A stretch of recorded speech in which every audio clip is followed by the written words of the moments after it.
चलो भाई political science पढ़ना शुरू करें। लास्ट क्लास में क्या पढ़ा था? राष्ट्रपति, प्रधानमंत्री कंप्लीट हो गए थे? अच्छा ठीक है, कोई बात नहीं, जितने हो गए थे उतने छोड़ देते हैं। कितने पढ़ा दिए थे? 6, यानी कौन? मोरारजी देसाई। ठीक है, अब जब प्रधानमंत्री का टॉपिक पढ़ेंगे ना प्रॉपर, ये उस दिन वैसे ही बस टेबल करा दिया था आधा, तब इसको पूरा करा दूंगी। अब सब लोग बोर्ड पे देखो एक बार, आज एक नया टॉपिक शुरू करने जा रहे हैं। ये टेबल कराया था, टॉपिक नहीं पढ़ाया था। संघ, सरकार। आज फर्स्ट डे है इस टॉपिक का और ये आपका चैप्टर है पूरा, तो ध्यान से इसका बेस समझना।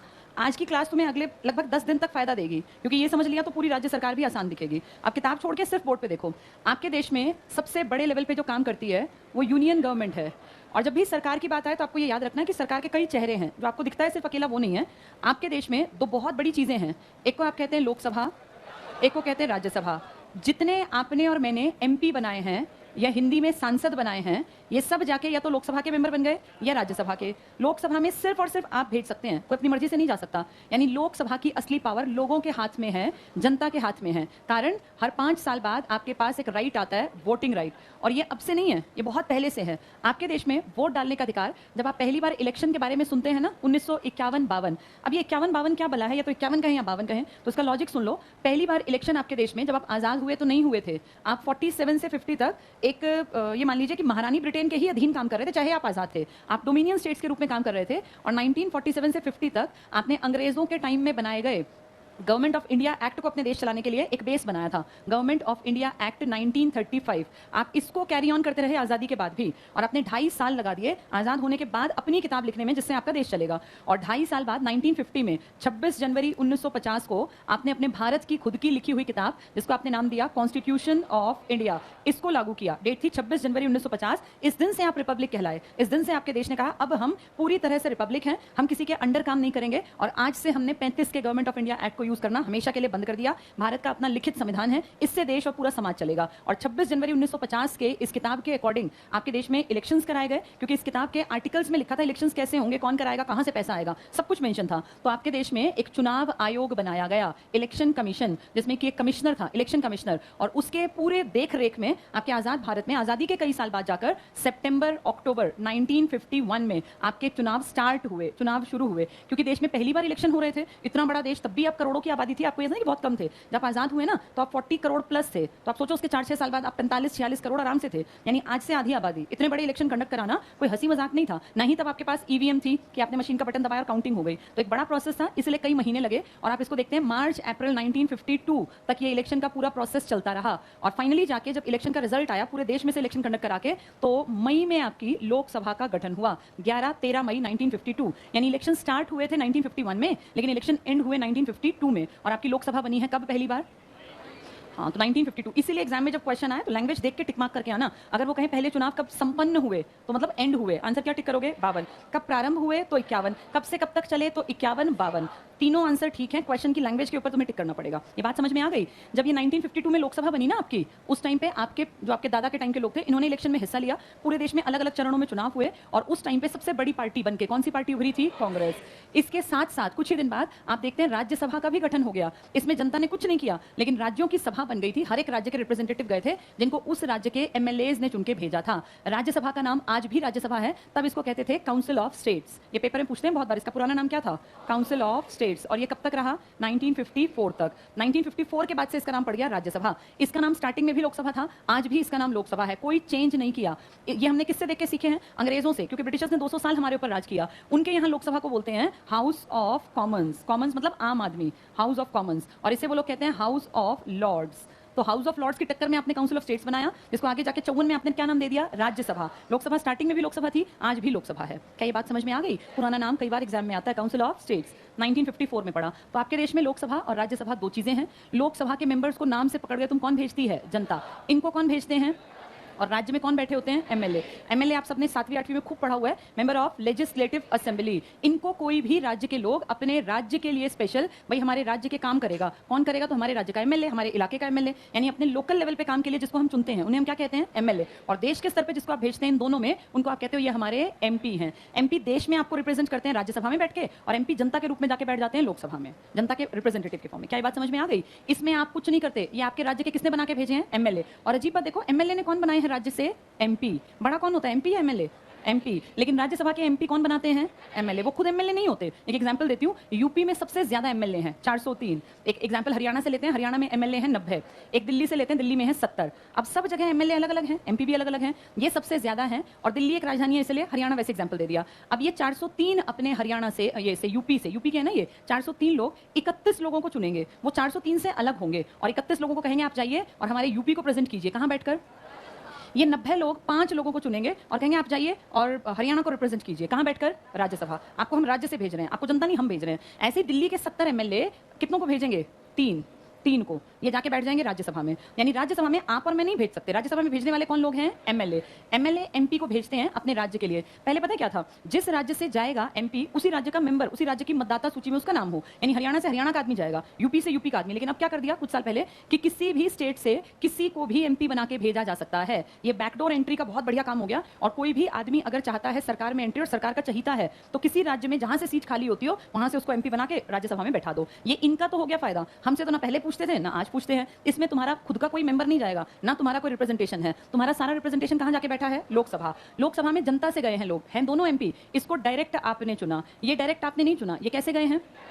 अप्रत्यक्ष चुनाव, इनडायरेक्ट। लोकसभा में टोटल पूरे देश से 543 पहले जाया करते थे 2। लेकिन पिछले साल इस पेंडेमिक से ठीक 2 महीने पहले जनवरी 2020 में एक बहुत बड़ा चेंज किया कॉन्स्टिट्यूशन में। और कॉन्स्टिट्यूशन की उस किताब में 104वां संविधान संशोधन करके लिख दिया। अब 105वां हुआ है लास्ट इसी साल अगस्त में, 104वां हुआ था पिछले साल जनवरी में। इसमें लिख दिया अब के बाद इस देश में कोई भी आदमी या औरत जो किस ग्रुप से बिलोंग करते हो, एंग्लो इंडियन, इनको ना तो एमएलए ना ही एमपी नियुक्त किया जाएगा या नॉमिनेट किया जाएगा। इलेक्शन में खड़े हो जाओ, मना नहीं है। लेकिन पहले क्या थे? इनको डायरेक्ट बना देते थे बिना इलेक्शन लड़े। ऐसे बोलते हैं नॉमिनेशन। एक होता है इलेक्शन, एक होता है नॉमिनेशन। इलेक्शन में खड़े होना पड़ता है, चुनाव प्रचार प्रसार करते हैं, लोगों से हाथ जोड़ के वोट मांगते हैं। नॉमिनेशन होता है राष्ट्रपति की मर्जी से, भाई इसको बना दे, ये एंग्लो इंडियन है, जिसको आप जानते भी नहीं है। पहले एंग्लो इंडियंस इंडिया में एमएलए और एमपी की सीट पे सिर्फ इसीलिए बैठने के हकदार थे क्योंकि वो जन्म ले गए एंग्लो इंडियन में। एंग्लो इंडियन क्या है? 2 वर्ड से मिलकर बना है। एंग्लो होता है आंगल और इंडियन है भारतीय, यानी आंग्ल भारतीय। अब ये कौन है? ये लिखे हुए हैं आपके कॉन्स्टिट्यूशन में। अब तो वेस्ट है, पहले काम का था। एक आर्टिकल में आपके में एक्सप्लेन किया था कि एंग्लो इंडियन कौन, तो कहा गया कोई भी ऐसा इंसान, कोई भी ऐसा आदमी औरत जिसका जन्म हुआ हो इंडियन लेडी से, यानी उसकी माँ हो भारतीय और उसके या तो पिता या उसके दादा अंग्रेज, पुर्तगाली, फ्रेंच या कोई भी रहे हो, यानी किसी विदेशी ने इंडियन औरत से शादी की और वो यहीं रहने लग गया आपके भारत में, तो उसको हमने कह दिया भारतीय तो है लेकिन इसका मूल अंग्रेजी है। तो उनके जो बच्चे हुए उनको एक खास ग्रुप से बिलोंग करता हुआ माना गया और ऐसे बच्चों को नाम दिया गया आंग्ल भारतीय। पिता या दादा विदेशी और माँ जिसने जन्म दिया वो देशी अपने इंडिया की। तो ये आपके यहाँ पे पितृसत्तात्मक समाज है। आगे पिता की जात पात दिख जाती है और पीछे इनकी माता जी जो कि भारतीय हैं, इनको कहते हैं आंग्ल भारतीय। आंग्ल भारतीय सिर्फ इसीलिए इलेक्शन के बिना ही आ सकते थे क्योंकि वो इस ग्रुप के थे, 2 एंग्लो इंडियन। लेकिन पिछले साल आपकी गवर्नमेंट ऑफ इंडिया ने कॉन्स्टिट्यूशन में कहा अब देश को आजाद हुए 70-75 साल हो गए, जो लोग उस टाइम थे वो मर गए होंगे, जो उस टाइम उस स्टेज में थे एमपी एमएलए बनने के। आगे हम किसी एंग्लो इंडियन को एमएलए एमपी सिर्फ नॉमिनेट नहीं करेंगे, इलेक्शन में खड़ा हो जीत ठीक है बन सकता है, ऐसे नहीं बनाएंगे। कौन से अमेंडमेंट से कर दिया ये? इसलिए अब आपकी टोटल सीट 545 नहीं है। आप एनसीईआरटी उठा के पढ़ोगे, मैं खुद पढ़ाती हूँ जब स्कूली बच्चों को, वहाँ आज भी 545 लिखा है। तो उनको मैं ये साथ साथ बताती हूँ कि एनसीईआरटी को बदलने में अगले 10 साल लगेंगे। सरकारी चीजें इतनी जल्दी सुधार में नहीं आती, लेकिन ये आपको सुनना और याद करना पड़ेगा कि लोकसभा में अब 545 की जगह सिर्फ कितने मेंबर होंगे? 543। कभी 7 और मिल जाएंगे। तो मैं बेसिक बैच में मैंने कश्मीर की कहानी सुनाई होगी। कश्मीर के एक हिस्से पर किसने कब्जा कर रखा है? ये किसके कब्जे में है? पाकिस्तान। पाकिस्तान के इस हिस्से को कभी अगर हमने लिया अपने कब्जे में, क्योंकि हमारा ही था, आज यहाँ एलओसी है, इस हिस्से को कभी अगर हम ले पाए तो यहाँ बहुत बड़ी आबादी रहती है और कभी अगर इस आबादी ने अपना वोट दिया भारत के लिए तो कितने एमपी आएंगे? यहाँ से 7। जब कभी ऐसा होगा तो हमारी सीट 550 हो जाएंगी, या कह लीजिए हो सकती हैं और हो सकती हैं में बहुत अंतर होता है। आप यहाँ इस क्लास में बैठे हैं, आप नौकरी पा सकते हैं, एक लंबा सफर है ये, हैं और सकते हैं, इसके बीच के सफर को तय करना आसान नहीं है। ऐसे ही ये 7 सीटें आसान नहीं है। ये कब तुम्हें मिलेंगी? जब तुम्हें क्या मिल जाएगा? पाक ऑक्यूपाइड कश्मीर। और वो भी लेना कोई मजाक नहीं है क्योंकि उसके लिए बहुत मारकाट और इस सब के बाद भी कोई उम्मीद है नहीं। तो प्रेजेंट में आपकी कितनी सीट्स हैं? 500। कितनी हो सकती हैं ये? कब मिलेंगी ये 7 सीटें? कभी अगर पीओ के हमें मिला। क्लियर हो गई सबको ये? अब ये 550 को अगर मैं मान के चलूं ऐड करके, तो ये 550 देखो कैसे बनेंगी। 530 आएंगे स्टेट से। आपके देश में कितने स्टेट्स हैं? 28। और 20 आएंगे यूटी से। कितने यूटी हैं? 8। अगर कभी ये यूटी कश्मीर वाला हिस्सा मिला ना पीओ के वाला, तो इसको हम यूटी ही बनाएंगे, इसको स्टेट नहीं बनाएंगे। हमने कश्मीर भी तो स्टेट से हटा के क्या बना दिया? यूटी। पहले स्टेट था। तो ऐसे ही आप यहाँ से, यानी यहाँ कम है आपके 7। ये प्रेजेंट में 530 पूरे आ रहे हैं, इनमें से कितने आ रहे हैं? 13। कितने कम हैं? 7। 530 और 13 मिला के कितने हो गए? इतने ही हैं प्रेजेंट में। आ गई ये बात समझ में? ये बहुतों को आज तक समझ नहीं आएगी। वो अलग से यूटी पूछ सकते हैं, स्टेट पूछ सकते हैं, कितने हो सकते हैं और कितने हैं, और 104वें संविधान संशोधन से पहले कितने थे, कौन हटा दिए, ये दिमाग में क्लियर होनी चाहिए सारी बातें। बताओ मैक्सिमम कितने हो सकते हैं? अगर मैक्सिमम कह रहे हैं तो 550। प्रेजेंट में कितने हैं? अभी 1 साल पहले तक कितने हो सकते थे और कितने हुआ करते थे? कौन गायब थे? ये 2 किसमें चेंज आया? ये एंग्लो इंडियन। कौन सा अमेंडमेंट? 104वां पिछले साल का। ये किस तरह से बने 543? किस तरह से ऐड किए? 30 + 13। ये कौन है? यूटी। और ये हैं स्टेट्स। ये 7 गायब है। कौन 7? पीओके। अगर इसमें 7 आ जाए 13 में तो फिर यही ना हो जाएगा। तो ये है टोटल फिगर। क्लियर हो गया सबको ये? अच्छा, अब देखो इसी के पैरेलल में ये तो लोकसभा की कहानी थी। अब बात कर लेते हैं राज्यसभा की। तुम जब बेसिक बैच में रहे होगे, मैंने एक लिस्ट याद कराई होगी। 80, 31, 40, 16, 42, 16, 26, 11 याद है? ये किसकी सीटें थी? लोकसभा और राज्यसभा की, कम वाली राज्यसभा की। ध्यान से देखो, राज्यसभा में टोटल सीट हो सकती हैं 250, सकती हैं लेकिन है नहीं। प्रेजेंट में सीटें हैं 245। ये 5 कहाँ की होंगी? पीओके। इसकी कितनी थी? 7, क्योंकि लोकसभा की हमेशा ज्यादा होती है और राज्यसभा की हमेशा कम होती हैं। इन 245 को 2 तरीके से याद करना है। 233 अगर इसमें से माइनस कर दूं तो 12 बच गए। ये 233 भेजे हैं एमएलएज ने, जो भी मैं समझा रही थी, एमएलए एमपी को भेजते हैं। ये एमपी हैं लेकिन इनको बनाने वाले कौन हैं? एमएलए। एमएलए ने भेज दिए एमपी। पूरे देश से 233। जैसे ये 543 भेजे थे ना जनता ने, ऐसे यहाँ एमएलए ने भेज दिए 233। ये 12 किसी ने नहीं भेजे, ये 12 मनोनीत हैं, नॉमिनेटेड हैं। किसी खास ग्रुप के होने के कारण इनको हक मिल गया कि ये यहाँ आके बैठ सकें। इनको बैठाने वाला है राष्ट्रपति और वो नाम भेजती है मंत्रिपरिषद, काउंसिल ऑफ मिनिस्टर्स। ये खास लोग हैं क्योंकि ये 12 लोग सिर्फ और सिर्फ कला के क्षेत्र से यानी आर्ट से जुड़े हुए हों, hero heroine, theatre personality, writer, poet कोई भी, या ये विज्ञान से, साइंस से जुड़े हों, कोई बहुत बड़ा साइंटिस्ट है, एपीजे टाइप का कोई बड़ा आदमी जिसने बहुत कंट्रीब्यूशन दिया, या ये समाज सेवी हो, सोशल वर्कर हो, इससे जुड़े रहे हों, या कला, विज्ञान, समाज सेवा और साहित्य, लिटरेचर, कोई किताब लिखने वाला, जैसे रविन्द्रनाथ टैगोर को लिटरेचर में कितना बड़ा प्राइज, नोबेल प्राइज मिला था ना। इन 4 फील्ड से काम करने वाला, आर्ट में अब खेल भी है, इसलिए सचिन तेंदुलकर एमपी रहे थे। अगर आपको पता हो तो, सचिन आपको पता हो तो, रेखा एमपी है आपकी, है ना, जया बच्चन रही या मिथुन चक्रवर्ती रहे। इन सबको किससे जोड़ा जाता है? खेल भी किसमें आएगा? आर्ट में। तो जो इस तरह के खिलाड़ी विलाड़ी सीधे बन जाते हैं, इनको इलेक्शन नहीं लड़ना। साहित्य का मतलब होता है किताब लिखने वाले, तो इसमें मेनली आते हैं राइटर्स और पोएट्स, कवि। और समाज सेवा, सोशल वर्क जो करता हो, वैज्ञानिक कोई हो। ये अगर आप देश के बेस्ट है ना, क्रीम है, तो इनमें से 4-4-4 या 3-3 या जैसा ठीक लगे, ऐसे कितने आदमी टोटल बुला लेते हैं? 12। इन्होंने इलेक्शन नहीं लड़ा, ये एमपी तो बन गए लेकिन अपनी काबिलियत के दम पे बन गए। कोई चोरी करके या इस तरह से नुकसान किसी का करके या झूठे वोट लेके नहीं बने, ये अपनी काबिलियत पर, ये अपने फील्ड के एक्सपर्ट्स हैं। ऐसे ही याद कर लेना, अपनी फील्ड के एक्सपर्ट्स। कितने आदमी आए? ये 12। अपनी मर्जी से भी नहीं आए, इनको बनाया है राष्ट्रपति ने मंत्रिपरिषद की सलाह पर। तो ये है आपका टोटल। किस तरह से आएंगे, समझ में आ गया ये? ठीक है। अब देखो, लोकसभा लोगों की सभा, मैं इसको बहुत शॉर्ट में समझा रही हूँ। लोकसभा और राज्यसभा, बताओ कौन सी लोगों की सभा है? पावर किसके हाथ में है? ये किसने भेजी है? और राज्य में क्या तुमने भेजी है या एमएलएज ने? यहाँ दोनों जगह बैठने वाले आदमी क्या कहलाते हैं? मेंबर ऑफ पार्लियामेंट यानी सांसद। इसमें टोटल कितने हो सकते हैं? इसमें अब तो 50, अब वो 2 हट गए ना। इसमें कितने हो सकते हैं? हाँ, लेकिन ये 550 होते तो नहीं। कितने होते हैं? कितने गायब हैं? कहाँ के? ये कितने? इसके कितने गायब हैं? ये भी पीओके। इसको सबको जनता ने भेजा, सारे के सारे, कोई नॉमिनेटेड नहीं है। इसमें आपने देखा 233 एमएलएज ने और 12 कौन हैं? एक्सपर्ट्स। तो बताओ पूरे पार्लियामेंट में कितने लोग नॉमिनेटेड हैं? पूरे पार्लियामेंट में 3 चीजें आती हैं, लोकसभा, राज्यसभा, राष्ट्रपति। तो पूरे में नॉमिनेटेड सिर्फ 12 है। अगर पहले आते तो आंसर होता 14। ये 2 कहाँ गायब हुए? Anglo Indian. अब बनेंगे ही नहीं कभी। इलेक्टेड हो सकते हैं, नॉमिनेटेड नहीं। अब ध्यान से देखो, ये बहुत बड़ी भीड़ है। इनके लिए आज तक कोई शैक्षणिक योग्यता नहीं बनी, एजुकेशनल क्वालिफिकेशन नहीं है कोई सी जगह जाने की। हर जगह एजुकेशनल क्वालिफिकेशन होती है ना, यहाँ कोई क्वालिफिकेशन लिखित में नहीं है। यानी ये पढ़े लिखे हो भी सकते हैं, ये हाईली क्वालिफाइड भी हो सकते हैं, ये अनपढ़ भी हो सकते हैं। मैं आपको 2 एग्जांपल देती हूँ। आपने मनमोहन सिंह का नाम सुना होगा ना सबने, गूंगे प्रधानमंत्री, जिनको बहुत लोग कहते थे वो महामूर्ख थे। वो जो उनको गूंगा प्रधानमंत्री कहते थे, वो बहुत बहुत ज्यादा पढ़े लिखे आदमी है। कभी उनकी हिस्ट्री निकाल के पढ़ना, गूगल पे सर्च करना। वो प्रोफेसर रहे हैं कॉलेज में, पंजाब यूनिवर्सिटी में। वो रीडर रहे थे यूनिवर्सिटी में, यूनिवर्सिटी ग्रांट्स कमीशन के मुखिया रहे थे। वो आपके आरबीआई के गवर्नर रहे थे। जो इतनी बड़ी पोस्ट पे बैठा आदमी है, वो बेवकूफ तो नहीं हो सकता।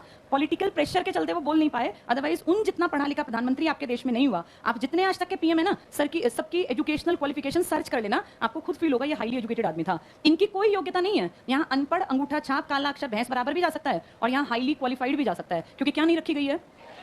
फिर इनकी क्या योग्यता रखी गई? इनकी योग्यता के नाम पे क्या रखा गया जानते हो? कहा गया यहाँ जाने की योग्यता है। अगर आपको यहाँ जाना है तो आपकी उम्र 25 साल होनी चाहिए, यहाँ जाना है तो 30 साल, ये योग्यता है। और योग्यता, आप भारत के नागरिक हो। ऑब्वियस सी बात है, कोई पाकिस्तान से आके तो यहाँ नहीं बनेगा, तो ये तो कॉमन सेंस की बात है, जो पैदा है वो तो नागरिक है ही। इनके लिए भी आप भारत के नागरिक हो। तीसरी क्वालिफिकेशन रखी, आप किसी लाभ के पद पर ना हो।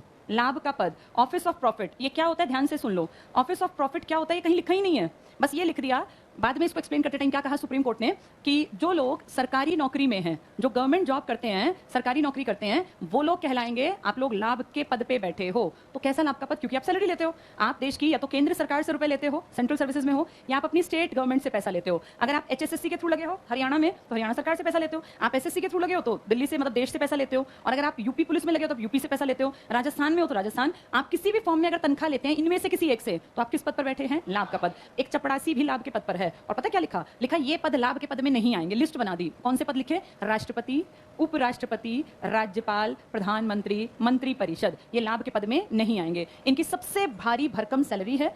सरकारी नौकरी पे किसी की बहुत भारी भरकम सैलरी नहीं होती। इनकी सैलरी है 5 लाख रुपए, इनकी 4 लाख, इनकी 3.5 लाख। इसकी थोड़ी कहने को कम है, लेकिन कितने फायदे हैं तुम सब जानते हो। मंत्रियों की सैलरी भी 1.30 1.40 के आसपास पड़ती है। ये लिखित में नहीं है, RTI से पता चलती है ये बातें, ये लिखित में है। इतनी सैलरी लाभ के पद पे नहीं आती। लेकिन कोई ग्रुप डी लगा हुआ अगर 22,000 रुपए कमा रहा है तो वो किस पद पे बैठा है? लाभ का पद।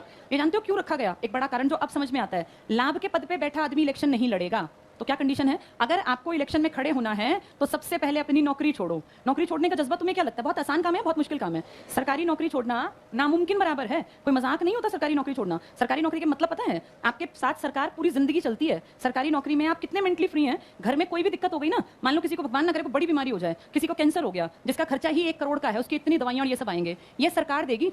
सिर्फ उसका नहीं जिसको हुआ है। अगर किसी मान लीजिए एक एग्जांपल है, किसी क्लर्क को, किसी टीचर है, किसी को हो गया, उसका फैमिली कार्ड बनता है नौकरी लगते ही तुरंत में, और वो कहते हैं इस कार्ड में आप उन सबके नाम लिख दो जो आपके ऊपर डिपेंडेंट हैं। आपका वो हस्बैंड भी हो सकता है, वो आपके इन लॉज, वो आपका बेटा बेटी, आपका परिवार। आप जिसके घर आपकी शादी कर लड़की है तो उसके ऊपर सारा परिवार डिपेंड दिखा सकते हैं। लड़का है तो दिखाना ही दिखाना है। आपके जितने डिपेंडेंट होंगे ना, सबका खर्चा सरकार देगी। अगर आप सिर्फ एक नौकरी भर में पहुंच जाते हैं तो आप देखो सरकारी नौकरी का फायदा सिर्फ तनख्वाह नहीं है। सरकारी नौकरी के असली फायदे सिक्योरिटी है। सरकारी नौकरी को कहा जाता है ये बहुत बढ़िया ऑर्गेनाइज सेक्टर है, आपकी चिंता खत्म है। अब जब ये पेंडेमिक आया ना तो लोगों की 5-5 लाख की नौकरियां खत्म हो गई, लोग नौकरियों पे से हट गए। बहुत बड़ी बड़ी कंपनीज ने अपनी टोटल वर्क पावर को, अगर 100 लोग लगे थे ना, 20 को काम पे रखा, 80 को कह दिया सर माफ कीजिए जब जरूरत होगी तब बुला लेंगे। वो 80 घर जाके बैठ गए। एक भी सरकारी नौकरी पे से आदमी नहीं हटाया सरकार ने, चाहे सरकार प्रॉफिट में थी या लॉस में गई, चाहे आपकी GDP माइनस में गई, लेकिन सब सरकारी स्कूल के क्लर्क या जितने भी लोग थे सबकी तनख्वाह पूरी आई। अगर उनकी तनख्वाह 1 लाख थी तो 1 लाख मिली, और 22,000 थी तो 22,000 मिली। इसका मतलब आपका बहुत सारी चीजों की टेंशन सरकार ले लेती है एक नौकरी लगने पर। तो किसी भी आदमी के मन में अगर गलती से आ जाए कि मुझे इलेक्शन लड़ना है तो सबसे पहले तो अपना कंफर्ट जोन छोड़ना पड़ेगा। अगर वो किस पोस्ट पर बैठा है तो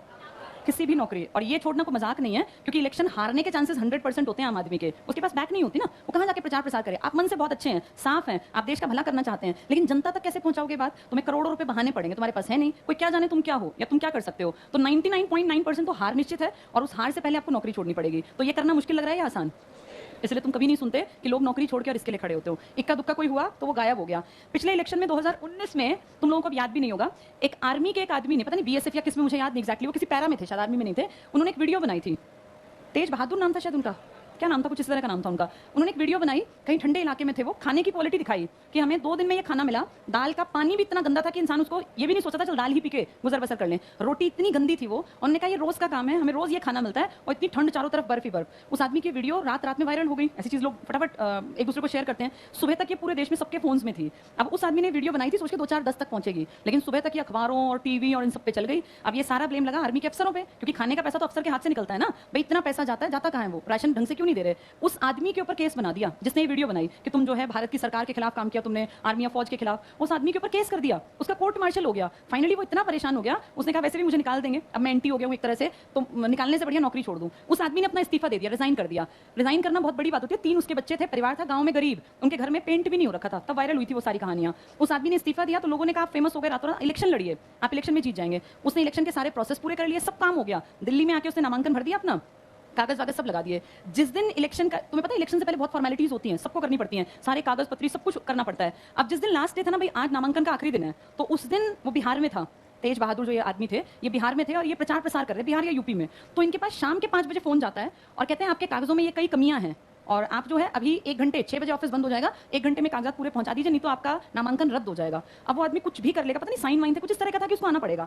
1 घंटे में वो किसी भी हाल में बिहार यूपी से दिल्ली नहीं पहुंच सकता। उसके पास कोई प्राइवेट जेट नहीं है मोदी जी या किसी और की तरह कि वो उसमें बैठेगा और चला आएगा। उसको तो कोई टिकट मिलेगी तो नॉर्मल रेल की मिलेगी, उसके पास कोई पैसा नहीं है, एक नॉर्मल सा आदमी था। तो ये साफ षड्यंत्र दिखा था उस टाइम पे पढ़े लिखे लोगों को कि जब इसने कागज 20 दिन पहले दे दिए थे तो क्या तभी इसके सारे कागज चेक नहीं होने चाहिए थे? होने चाहिए थे ना कायदे से। वो किसके खिलाफ खड़ा हुआ तुम्हें सुन के भी अजीब लगेगा, मोदी जी के खिलाफ। जिस सीट से मोदी जी खड़े हुए उसी से उसने अपना पर्चा भरा रहा था कि मैं भी इसी से लड़ूंगा। और बहुत सारे लोगों के मन में ये था कि पता नहीं चलता राजनीति कब दाव उल्टा पड़ जाए, क्या पता जिसको कुछ भी नहीं समझ रहे थे मोदी जी वो आदमी जीत जाता, ऐसा हो सकता था। पर उसके सारे रास्ते ब्लॉक कर दिए क्योंकि उसका नामांकन रद्द हो गया, उसके कागज पूरे नहीं बताए गए और फाइनली आज उसका नाम तक नहीं याद। मुझे इतना याद है तेज बहादुर करके कुछ था, वो पता नहीं एग्जैक्टली था कि नहीं था। ये देखो कुछ साल बाद जब इलेक्शन आएंगे तो तुम्हें लगता है वो आदमी दोबारा उभरेगा? वो खत्म हो गया, उसके बच्चों की फीस कहां से जाती होगी किसी को नहीं पता, वो कैसे क्या, क्योंकि उसका पैसा तो सारा ब्लॉक करवा दिया गया होगा।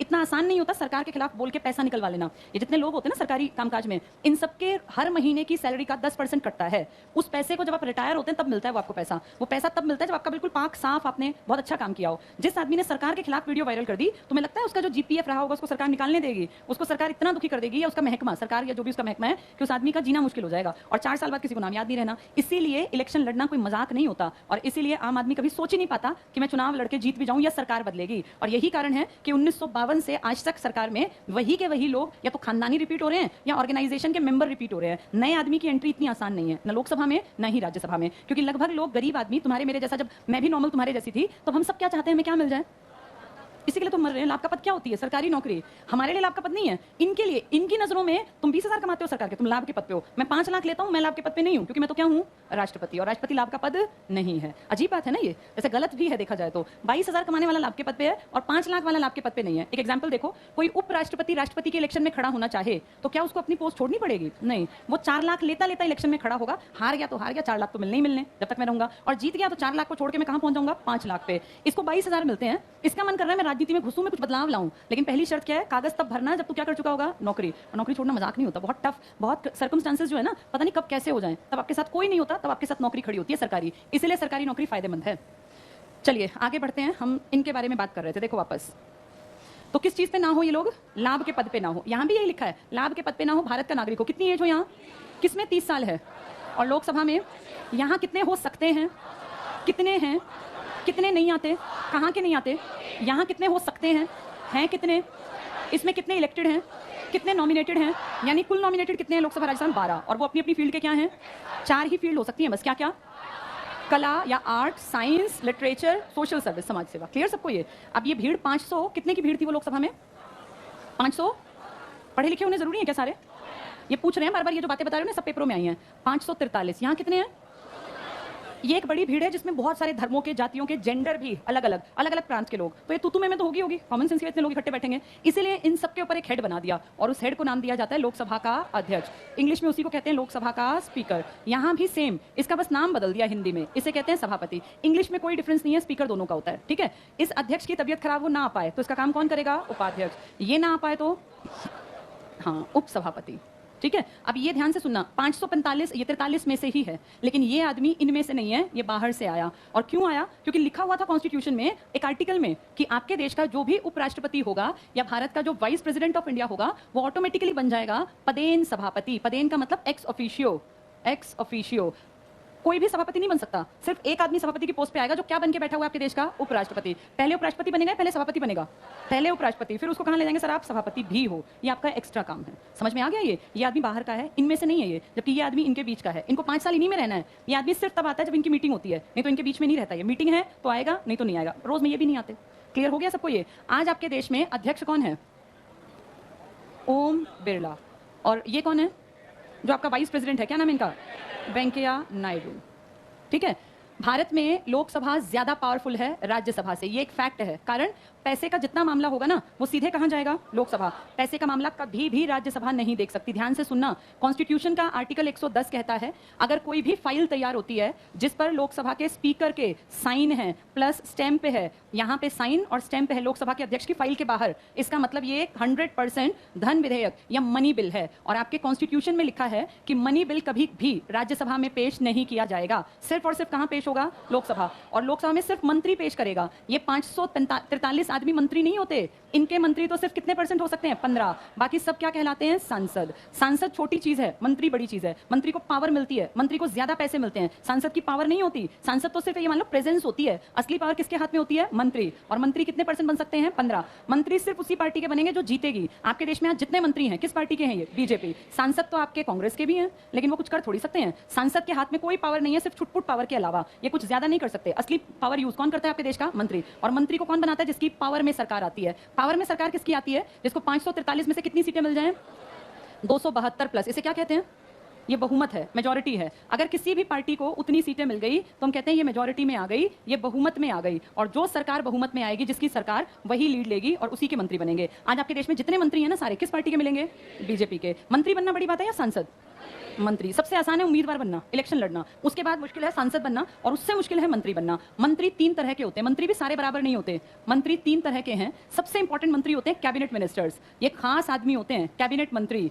इन लोगों की बहुत ज्यादा पैठ होती है और इनकी एक एक बात की, एक एक शब्द की वैल्यू मानी जाती है। इन्होंने कह दिया तो पत्थर की लकीर मान लो। कैबिनेट मंत्री सारे डिसीजंस ले सकते हैं। कैबिनेट मंत्री को हर हाल में इंपॉर्टेंट डिपार्टमेंट या इंपॉर्टेंट विभाग मिलता है। विदेश मंत्री, गृह मंत्री, कपड़ा मंत्री, रेल मंत्री, सुनिए नाम, वित्त मंत्री, ये सारे के सारे कौन से मंत्री हैं? कैबिनेट को सारे डिसीजंस लेने हैं। गृह मंत्री की सारी मर्जी चलेगी, वित्त मंत्री की सारी मर्जी चलेगी। इनके डिसीजंस को कान पे से नहीं उतारना। इन्होंने कह दिया तो मान लो कानून बराबर है, फिर उस पर कानून बन जाएगा आसानी से। दूसरे मंत्री होते हैं स्टेट मिनिस्टर्स। ये नाम स्टेट है लेकिन ये राज्य में नहीं, देश में है। ये स्टेट या इन्हीं को हिंदी में कह देते हैं राज्य मंत्री। राज्य मंत्री को इंपॉर्टेंट विभाग मिलने के 50% चांस हैं। मिल भी सकता है और नहीं भी। अगर नहीं मिलेगा तो कोई बात नहीं, स्टेट मिनिस्टर सेकंड लेवल का मिनिस्टर। कई बार क्या होता है, कुछ आदमी खास होते हैं पीएम के, लेकिन पीएम की लिस्ट में खास की संख्या बड़ी होती है। एक एग्जांपल देती हूं, आज की डेट में आपका पीएम 81 मंत्री बना सकता है टोटल। अभी 81 में से कैबिनेट के मान लीजिए बना लिए उसने 30 मंत्री, तो उसके खास आदमी है 32 और उसने मंत्री बना लिए 30। 2 बच गए ना। इन 2 को वो कैबिनेट में फिट नहीं कर पाया तो क्या बना देगा? उनको क्या कहेगा पता है? कहेगा तुम्हें स्टेट बनाना, चिंता ना करो, तुम स्वतंत्र प्रभार के हो, इंडिपेंडेंट चार्ज दे दूंगा, स्वतंत्र प्रभार। बस नाम के आगे लिखा है राज्य, लेकिन तुम कैबिनेट के बराबर ही अपने आप को मान लो, क्योंकि स्वतंत्र प्रभार का मतलब तुम्हारी मर्जी चलेगी। तो स्टेट मिनिस्टर 2 लेवल के हैं। एक स्टेट मिनिस्टर है सिर्फ स्टेट मिनिस्टर, और एक स्टेट मिनिस्टर है इंडिपेंडेंट चार्ज। मेरी मर्जी, मैं कुछ भी डिसीजन लूं। इंडिपेंडेंट चार्ज वाले होते हैं इसके खास आदमी। हर किसी को नहीं मिलता इंडिपेंडेंट चार्ज, स्वतंत्र प्रभार। तो राज्य मंत्री ज्यादा होते हैं, उसमें से इंडिपेंडेंट चार्ज 2-4 को पकड़ाया जाता है, जो किसके खास होते हैं? पीएम के। पीएम सबसे क्लोज लोगों को क्या बनवा लेता है? जो थोड़े से नीचे रहेगा, इक्का दुक्का आदमी, उन्हें क्या बना लेता है? स्वतंत्र प्रभार। और बाकी जो सेकंड लाइन के उसके दोस्त हैं या इस तरह के लोग हैं, ये स्टेट मिनिस्टर। इन दोनों के नीचे सबसे नीचे आते हैं जिनको आप कहते हैं उप मंत्री, डिप्टी मिनिस्टर्स, या हिंदी में डिप्टी, बहुत जगह लिखा मिलेगा। उप मंत्री ये कौन है? जो ठीक ठाक से जिनकी रेपो है, जिन्होंने जीत दिलाने में मदद की है, लेकिन पीएम की नजरों में वो ज्यादा इंपॉर्टेंट नहीं है। तो इन लोगों को कभी भी डिपार्टमेंट नहीं देगा पीएम। इन लोगों को 100% डिपार्टमेंट देगा। इनको डिपार्टमेंट दे भी सकता है और नहीं भी। अगर इंडिपेंडेंट है तो पकड़ा देगा डिपार्टमेंट, और नहीं है तो भैया हमारे साथ काम कर लो। इनको कहेगा तुम डिपार्टमेंट बिल्कुल नहीं ले सकते, तुम किस लेवल के मंत्री हो? डिप्टी या उप मंत्री। तो हम क्या करें जी? तुम हमारी हेल्प कर दो, बस तुम अपने आप को हेल्पर समझो। जैसा जो मदद मांगे, चाहे कैबिनेट, चाहे स्टेट, चाहे इंडिपेंडेंट, तुम मदद कर देना। यानी सबसे नीचे के मंत्री कौन कहलाए? उप मंत्री। और सबसे बढ़िया मंत्री कौन बने? किसमें 2 लेवल के मंत्री बना दिए? स्टेट में। स्टेट में पावरफुल कौन माने जाते हैं? स्वतंत्र। इसके सबसे क्लोज आदमी पीएम क्या बनवा लेता है? कैबिनेट। उससे थोड़े से कम क्लोज, और जो इन दोनों के बीच में है वो स्वतंत्र, और जो सबसे निचले स्तर पे हैं उप मंत्री। क्लियर हो गया? मान लीजिए किसी की लड़ाई होगी कैबिनेट की पीएम के साथ, तो पीएम की पता कितनी पावर है? अगली सुबह पढ़ोगे प्रधानमंत्री ने मंत्रिमंडल में बड़ा फेरबदल किया। ऐसे तुम कई बार मोदी जी का पढ़ चुके हो। और रातों रात क्या होगा? कई कैबिनेट मंत्री हटा दिए जाएंगे, वो गायब हो जाएंगे, मिनिस्ट्री से गायब। कई नए मंत्री बन जाएंगे, कोई कैबिनेट, कोई स्टेट और कोई उप। अभी पिछले से पिछले महीने याद करो, कई इस तरह के चेहरे जो कि बीजेपी में बाद में आए हैं, उनको मंत्रालय पकड़ा रखा है, और कई बड़े चेहरे हटा दिए मोदी जी ने। किस रैंक से भी हटे हैं लोग? कैबिनेट से भी और स्टेट से भी। अगर पीएम चाहे ना तो कैबिनेट को उठा के यहां पटक देगा, और पीएम किसी से खुश है तो डिप्टी को क्या बना देगा? कैबिनेट। स्टेट को डिप्टी बना देगा, डिप्टी को स्टेट। किसी को भी चेंज कर सकता है। कौन है ये चेंज करने वाला? पीएम। करवाने की नाम लेता है राष्ट्रपति का, प्रेसिडेंट ऑफ इंडिया, पर सारी पावर कौन यूज करता है? पीएम। बस लिस्ट पकड़ा देता है राष्ट्रपति, सर ये चेंज करना है, राष्ट्रपति जैसा वो कहता है वैसा चेंज कर देता है। आ गया समझ में? ये इन सबको मिला के आप कहते हो ये हमारे प्रधानमंत्री का मंत्री परिषद है, काउंसिल ऑफ मिनिस्टर्स। इसमें फालतू के लोग भी भरे पड़े हैं। कुछ खास लोगों को ये कहता है तुम मेरा मंत्रिमंडल हो। देखो अंतर, मंडल छोटा शब्द है, परिषद बड़ा। इसमें सब आ गए। सबसे मेरा मतलब है PM plus cabinet plus state, इसके दोनों प्लस डिप्टी।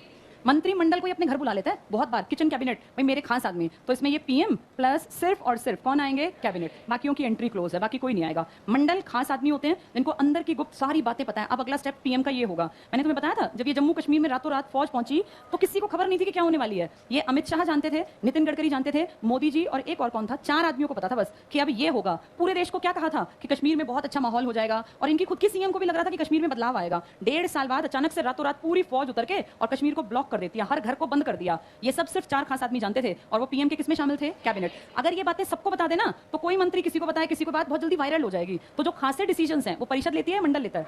लेकिन जो देश के बड़े डिसीजंस हैं जो खुलेआम लिए जाते हैं वो कौन लेती है? पीएम हमेशा सलाह करता है मंत्री परिषद के साथ। पर जो बहुत गहन, कोई बहुत ही बड़ी बात है देश की आंतरिक सुरक्षा से जुड़ी, वो परिषद में नहीं जाती। वो कौन डिसीजन ले लेता है? मंडल। मंडल में कौन कौन आते हैं? PM plus cabinet. और परिषद में कौन कौन आते हैं? PM plus cabinet plus state plus deputy. ये सब पढ़े लिखे होने जरूरी है, अनपढ़ भी चलेंगे? फिर ये काम कैसे करते हैं? इन सबके नीचे काम करने वाले सेक्रेटरी होते हैं, जिन्हें आप कहते हैं सचिव। सचिव कोई भी बन सकता है बशर्ते कि वो देश में किस रैंक पर रहा हो। और आप सब जानते हैं देश के 100 क्रीम लेयर के जो बच्चे होते हैं ना यूपीएससी के 80 से 100 बस वही आईएएस बनते हैं। ये 300-400 वाले का आईएएस में नंबर नहीं आता, 400-500 वाले आईआरएस और पीछे जाते हैं। आईएएस का मतलब देश का बेस्ट दिमाग। ये कई साल तक काम को समझते हैं, काम करते हैं, फिर जब सरकार को लगता है ना हमारे हक में, हमारे फेवर में काम करता था, सरकार बेस्ट आईएएस को उठा के क्या बनवा लेती है अपने, हाँ इन्हें बोलते हैं सेक्रेटरी। किसी भी डिपार्टमेंट का नाम जो तुमने सुना है ना उसमें तुम सेक्रेटरी सर्च करना, तुरंत निकल के आएगा। वो कोई रिटायर्ड आईएएस अफसर मिलेगा और इनका दिमाग है देश चलाने के पीछे।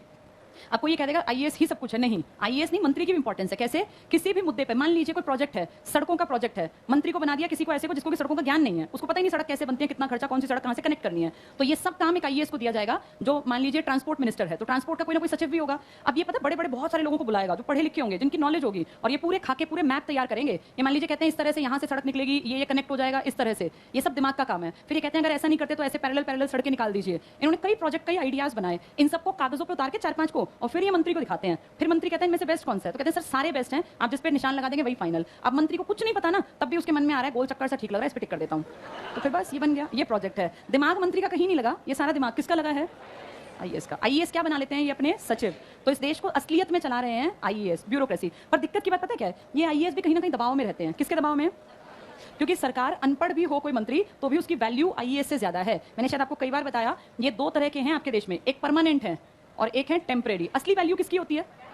आपके देश में उल्टा है। आपके देश में टेम्परेरी होते हैं एमपी और एमएलए, 5 साल बाद गायब भी तो हो जाते हैं। परमानेंट होते हैं आईएएस। लेकिन एक एमपी और आईएएस अगर खड़े हैं और सीट एक है तो कौन बैठेगा?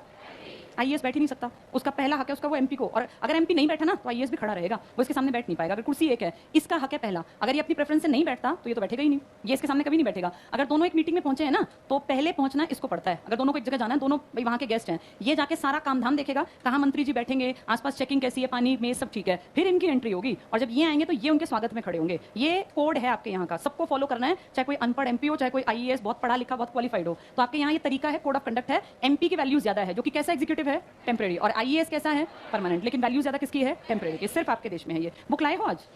ठीक है, कुछ लोग लाए नहीं होंगे किताब, कोई नहीं, मैं किताब से आज सिर्फ एक आइडिया दे दूं। देखो जरा कहां पढ़ेंगे। एक तो मुझे ये बताओ, कंटेंट निकालो जरा विषय सूची वाला, इसमें देखना जरा सेकंड चैप्टर पूरा हो गया संविधान सभा। जो पुराने बच्चे जो पिछले इस महीने से पढ़ रहे हैं ना, सितंबर के आखिर से, उनको देखो संविधान सभा पढ़ा दिया था पूरा। भारतीय संविधान के स्रोत नहीं पढ़ाए थे मैंने जानबूझ के। संविधान के भाग, अनुच्छेद, अनुसूचियां तुम याद करो, अनुसूचियां पूरी करा दी हैं। भाग 5 कराए थे सिर्फ जानबूझ के, और अनुच्छेद भी कुछ कुछ कराए थे, सारे कंप्लीट। 1 से लेके कितने तक पूरे पढ़ा दिए थे? 51 तक। याद है ये? देखो 1 से 4 तक, 5 से 11, 12 से 35, 36 से 51, 51A, इतने पढ़ा दिए तुम्हें। कौन? ये तो है आर्टिकल्स, अनुच्छेद। भाग कौन सा था? ये 1, ये 2, ये 3, ये 4 और ये 4A। इन सब में याद होगा ना क्या क्या था? भाग 1 में क्या था? देश। देश के कितनी चीजें हैं? एक स्टेट्स और एक यूटी। इसमें क्या थी? नागरिकता। क्या सारे तुम्हें मिलेंगे सारे अधिकार? हमें तो सारे मिलेंगे मौलिक अधिकार। विदेशियों से कुछ छीन लिए थे, तुम्हें ये वाले नहीं देंगे। कौन कौन से थे वो? अल्पसंख्यक वाले थे ना, अल्पसंख्यक जाति धर्म वाले, 16 वाला था। 12 से 35 में क्या थे? मौलिक अधिकार। अगर ना दे कोई तो कहां सीधे पहुंचे हम? Supreme court. कौन सा आर्टिकल था? 32। सुप्रीम कोर्ट दूर पड़ता हो तो हाई कोर्ट। कौन से आर्टिकल के तहत? 226। रिट्स कराई थी 5 इसमें। इसके बाद इसमें क्या थे? मौलिक नहीं, सॉरी, डीपीएसपी। भाई राज्य सरकार को ये करना चाहिए। और इसमें क्या थे? मौलिक कर्तव्य। शुरू से थे या बाद में आए? क्या नाम था उसका? सरदार स्वर्ण सिंह। कौन पीएम थी तुम्हारी? इंदिरा गांधी। ये 51A जब आया, कौन से सन में आया था? ये 1976 में। देश में क्या लगी हुई थी? इमरजेंसी, आपातकाल। 75-77 का कौन सा अमेंडमेंट था? अगर अमेंडमेंट याद हो, 42वां। क्या कहते हैं इसको? इंदिरा गांधी अपना खुद का संविधान, मिनी कॉन्स्टिट्यूशन। ये याद है सबको ये चीजें? हाँ, यही पढ़ी थी, सारी नहीं पढ़ाई अभी, सिर्फ आधी पढ़ाई थी। इसके बाद ये टिक कर लो जो हमने पढ़ लिया। संघ और उसका राज्य क्षेत्र पूरा पढ़ाया था, कैसे कैसे स्टेट्स बने हैं, 5वां। 6ठा पूरा करा दिया, मौलिक अधिकार। 7वां पूरा करा दिया, मौलिक कर्तव्य। अब 8वां शुरू करेंगे, जिसका पहला पार्ट क्या लिखा है? ए पार्ट, संसद। संसद में आज मैंने तुम्हें 2 चीजें बताई। क्या क्या होती है संसद में? एक लोकसभा और एक राज्यसभा। ठीक है, एक बार पेज नंबर 76 निकालो किताब में। 76 संघीय प्रशासन। इसमें देखो 76 में सबसे पहली हेडिंग है संसद, फिर उसके नीचे देखो राज्यसभा, अगले पेज पे राज्यसभा की सीट्स और शक्तियां। शायद सीट्स बीच में एक दिन कराई थी, है ना। उसके आगे देखो लोकसभा है, फिर लोकसभा की सीट्स हैं, उसकी शक्तियां हैं। ये कल पढ़ाऊंगी, आज इसका बेस मैंने बता दिया तुम्हें, कल इसको पढ़ेंगे। बुक्स लेकर आना कल सभी लोग।